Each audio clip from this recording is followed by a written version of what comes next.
প্রতিটা রেসিপির মতো আজকের রসমালাইও অনেক সহজ আর মিষ্টিগুলো অনেক বেশি তুলতুলে হয়েছে। যাদের কাছে সফট রসমালাই ভালো লাগে রেসিপিটা দেখে নিতে পারেন। আমি প্রথমে নিয়ে নিচ্ছি 2 টেবিল চামচ সিরকা আর সাথে দিয়ে দিচ্ছি 1 টেবিল চামচ পানি। আর এখানে 1.5 লিটারের মতো লিকুইড মিল্ক ফুটিয়ে নিচ্ছি। মিল্কটা যখন একবার ফুটে যাবে তারপর চুলাটাকে বন্ধ করে দিতে হবে।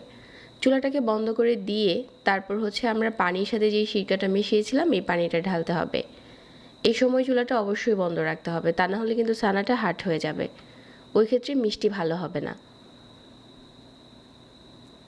সিরকা আর পানির মিশ্রণটা দিয়ে দেওয়ার পর কিছুক্ষণ পরেই দেখা যাবে যে এরকম ছানা কাটতে শুরু করেছে। আর এই পর্যায়ে বেশিক্ষণ চুলাতে রাখা যাবে না, এটা সাথে সাথে একটা পরিষ্কার সুতি কাপড়ে ঢেলে পানি ঝরিয়ে নিতে হবে। একটু চেপে পানিটা ফেলে দিতে হবে। আমি ঘন্টাখানেকের মতো ঝুলিয়ে রেখেছিলাম আর এরকম একটা সফট ছানা হয়ে গেছে। এখন হাত দিয়ে প্রথমে কিছুটা এরকম খুলে নিচ্ছি, তারপর বোর্ডে দিয়ে এভাবে করে মতে নিচ্ছি। হাতের তালু দিয়ে একটু সফট করে মতে হবে, তা না হলে কিন্তু আবার ছানা থেকে তেল বের হয়ে যাবে, ওই ক্ষেত্রেও মিষ্টি ভালো হবে না।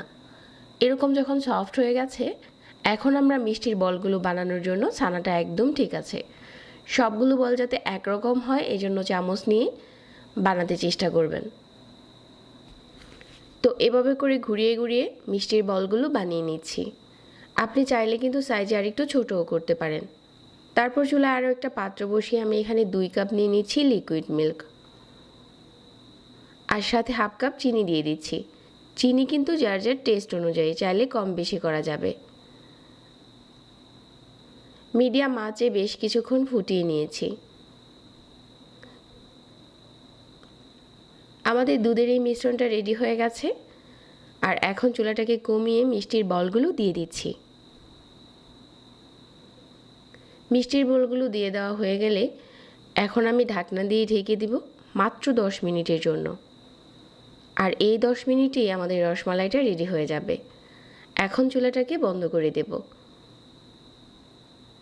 এই রসমালাইটা বানানো এতটাই সহজ যে মিষ্টির বলগুলোকে আপনাকে আলাদা করে শিরাতে দিতে হবে না।